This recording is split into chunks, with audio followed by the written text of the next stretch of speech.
This is Nicky Fullerton for SecondsOut in Belfast with trainer Adam Booth before Michael Conlan's fight in Belfast on Saturday night. Adam, you've had some successful nights in Belfast. Are you glad to be back here?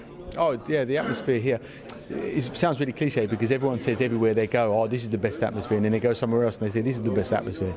But I've been fortunate enough to train Ryan Burnett in World Championship fights and Michael in his homecoming over here, and it's certainly the atmosphere is more wild than other places that I've experienced. You've obviously never been to the Fila before. Are you looking forward to the experience? Yeah, well, I don't know what to expect, so I'm just looking forward to enjoying the ride. Michael was very good in his last outing. Are you looking for more improvements from this time round? I'm always looking for more improvements. I've seen a lot of progression in the gym in his work in different styles, and I've said to him that really now that what's between you and fighting at world level is if you can do with the 8-ounce gloves on under the spotlights what you do in sparring. You've obviously looked at Ruiz on tape. Just what do you think he'll bring on Saturday night? He's going to compete. He's going to have a tight guard. He's going to look to come forward. He's not going to look to box long for too long, and he's going to want to try and get inside and win the fight up close. You and Michael seem to have a good relationship. I saw the two of you smiling at the workout yesterday and today at the press conference. You seem to gel well.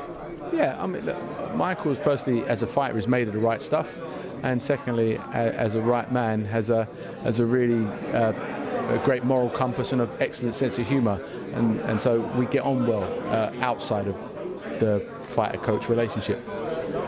Josh Warrington's been mentioned this week by Frank Warren and Michael himself. How realistic do you think for Michael to fight him in, say, a year's time? In a year from now, any fight at super bantam or featherweight is realistic for Michael. But at the moment, we just have to stay focused on the fights that he's got in front of him, or the fight he's got in front of him, and the work that we've got to do to make him the best version of himself that he can be. It's a great weight division to be in with Oscar Valdez, Josh Warrington, Leo Santa Cruz, Gary Russell Jr. It's a great mix to be in for Michael. There's some excellent, well-accomplished, strong fighters out there, but you would, as a fighter, you wouldn't want it any other way. You don't want titles handed to you because they're not the ones that give you the most satisfaction.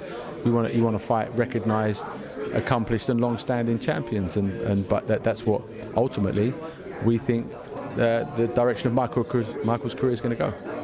You mentioned Ryan Burnett. Sadly, he got injured that time against Nanita Donaire. How's he getting on now? He's okay. He had his comeback fight and he won that in Belfast, and so we're not just now looking at what the next thing for him is going to be. Just finally, the whole thing about Dillian Whyte, it's a bit of a saga. It's like the grassy knoll. What's your thoughts on it?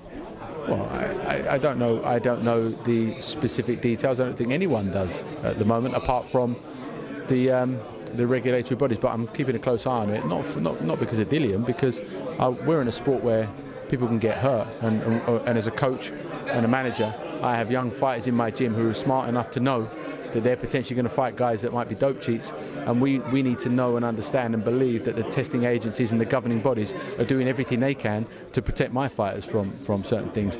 I think the Dillian Whyte story is just, for me, it's just highlighted not Dillian or Eddie Hearn, but for me, the governing body and the testing agencies and their protocol.